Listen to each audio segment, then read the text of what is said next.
आज हम world express channel में एक ऐतिहासिक बोध कथा प्रस्तुत करने जा रहे हैं। जब रावण ने महाराजा दशरथ के पैर छुए। बताएं यह बोध कथा आपको कैसी लगी।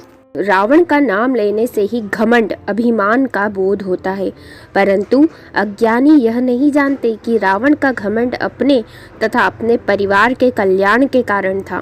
रावण जैसा वीर, पराक्रमी, योद्धा, तपस्वी, दानवीर तीनों लोकों में कोई और नहीं हुआ।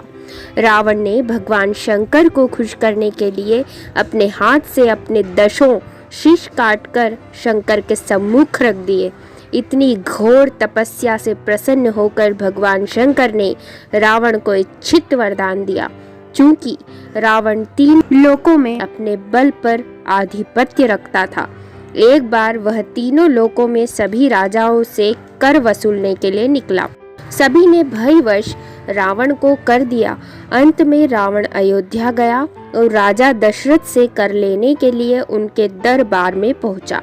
दरबारियों ने बताया कि महाराज दशरथ सरयू नदी में स्नान करने गए हैं। रावण सरयू नदी पर पहुंचा, जहां राजा दशरथ स्नान कर रहे थे। जिस समय रावण पहुंचा, उस समय राजा दशरथ सूर्य को अर्घ्य दे रहे थे। राजा दशरथ दिव्य दृष्टि रखते थे। उन्होंने देखा कि एक शेर एक गाय को मारने जा रहा है।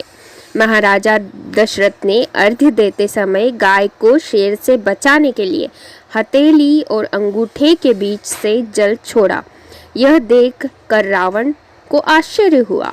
जैसे ही राजा दशरथ अर्घ्य देकर आए तो रावण ने राजा दशरथ से कहा कि राजन, आप तो सूर्य को अर्घ्य देना भी नहीं जानते हो। हथेली और अंगूठे के बीच होकर अर्घ्य क्यों दिया? राजा दशरथ ने कहा कि हे रावण, आप तो परम विद्वान हो। मैंने इस प्रकार का अर्घ्य एक गाय और शेर से बचाने के लिए दिया। रावण ने देखा कि यहाँ तो कोई गाय और शेर नहीं है। रावण ने कहा कि राजन, यहाँ तो न शेर है और न गाय है। राजा दशरथ ने कहा कि इस पास के जंगल में जाकर देखो, शेर मरा हुआ मिलेगा तथा गाय चरती हुई मिलेगी। रावण इस दृश्य को देखकर बड़ा आश्चर्यचकित हुआ और महाराजा दशरथ के चरण छुए।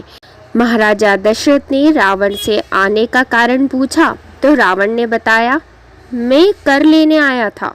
महाराजा दशरथ बोले, कितना कर चाहिए? रावण ने कहा कि आप जैसे धर्मात्मा ईश्वर भक्त से मैं कर नहीं लूंगा। महाराज दशरथ बोले, रावण, आप ब्राह्मण हैं, परम विद्वान हैं, यशस्वी हैं। तीनों लोकों में आप जैसा विद्वान ब्राह्मण और कोई नहीं है। मैं बिना कुछ दिए वापिस नहीं जाने दूंगा। रावण ने कहा कि हे राजन, आप मुझे देना ही चाहते हैं तो जो मांगू वह मुझे दीजिए। राजा ने कहा कि जो आप मांगोगे मिलेगा। रावण ने कहा कि अयोध्या का कोई मुकुटधारी राजा कभी लंका पर चढ़ाई न करे। दशरथ से सहर्ष यह मांग स्वीकार कर ली। राम ने लंका पर चढ़ाई की, परंतु राम राजा नहीं थे, इसलिए मुकुटधारी नहीं थे। अंत में रावण युद्ध भूमि में पड़ा था तो राम से कहा कि भगवान, मैंने जीते जी आपको लंका में प्रवेश नहीं करने दिया और अब मैं आपके लोक में जा रहा हूँ। मेरी जीत हुई, आपकी पराजय। राम ने रावण का अभिवादन किया तथा विमान मंगवाकर रावण को अपने धाम में पहुँचाया। जय श्री राम।